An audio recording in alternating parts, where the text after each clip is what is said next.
What's the scariest part for most doctors, and how do you help them get past that? Vulnerability is the most difficult thing that I see for doctors. They're the most well trained, highly respected, have gone to so much school to learn to have the answers, and they've dedicated their whole life to that.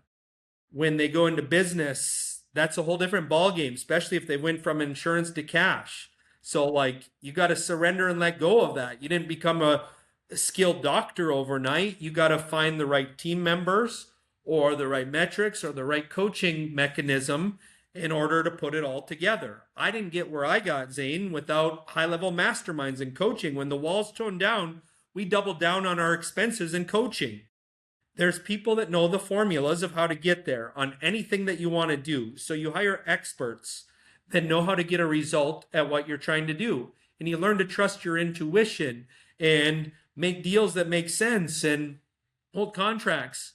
So the CEO journey of life is becoming the CEO of your life in business, in your body, in your family, and in your skills. So it's a process and a journey that I invite anybody to take. And yes, if they're willing to do the work, the fear and vulnerability. I have a weakness and I don't know what I'm doing, and I'm scared to speak my truth, to offer cash, to be rejected. Will they get an outcome? And week by week, quarter by quarter, you get a little bit better at facing your fears. To heal and remember, that's what I had to do, Zane. It's what I still do. If I'm scared of something, I am going to go do it. And sometimes I'm so scared I have to have somebody hold my hand. But if there's a fear, I'm going to do it. That is where the magic happens as an entrepreneur, as a human. When you learn to, again, trust God, trust yourself, trust action, and trust if you fail. That's the life's game. It's a practice. You get to wake up tomorrow and try again. And you'll be all right as long as you follow your heart. So, JR, you said the current healthcare system is broken. What would you do if you could rebuild it over again from scratch? What would you do differently? Yeah. I may have said that, but it's kind of play on words. I don't think it's broken. I think it is intelligently designed. It's designed to make money, and it's designed to keep the institutions and the insurance and the consistent predictability of it contained as well as possible. So I think it's the most expensive, well-built money-making model of all time. So what do you have to do?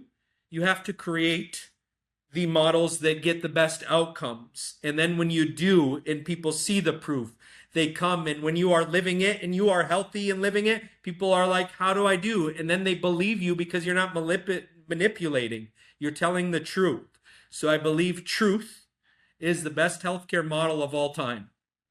So And when you're talking to other doctors, and you're expressing, how the program works, and they say, well, I'm really worried about, how am I gonna, if I give up insurance, or even if I start phasing it out, I got obligations and everything. I really kind of depend on that. How can that transition happen? From I don't want to just flip it over overnight, or do I? Those are kinds of things that they go through their head. yeah, that's a great question, Zane. And it always comes down to no different if we were an investment advisor in front of somebody, really understanding the doctor's beliefs, their budget, their commitment and readiness level and skill set, and creating a good plan together. So if somebody is like strapped in like mortgage and food and providing, that's not the time to take the big jump. If they got kids, wife, family, all of that riding on the line.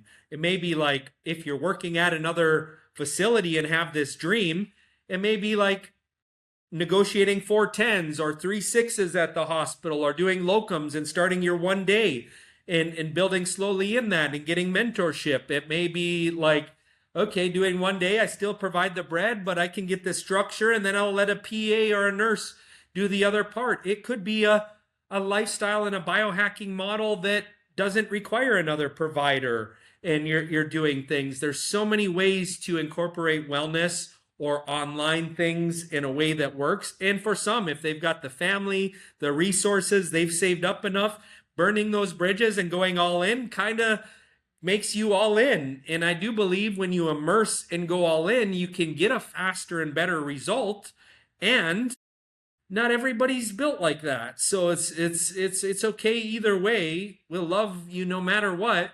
It's just how do we do this? And to grow, you have to stretch your edges. We can't stay in pure comfort, and we don't want to put ourselves in pure shock. That sweet spot is in the middle for most people.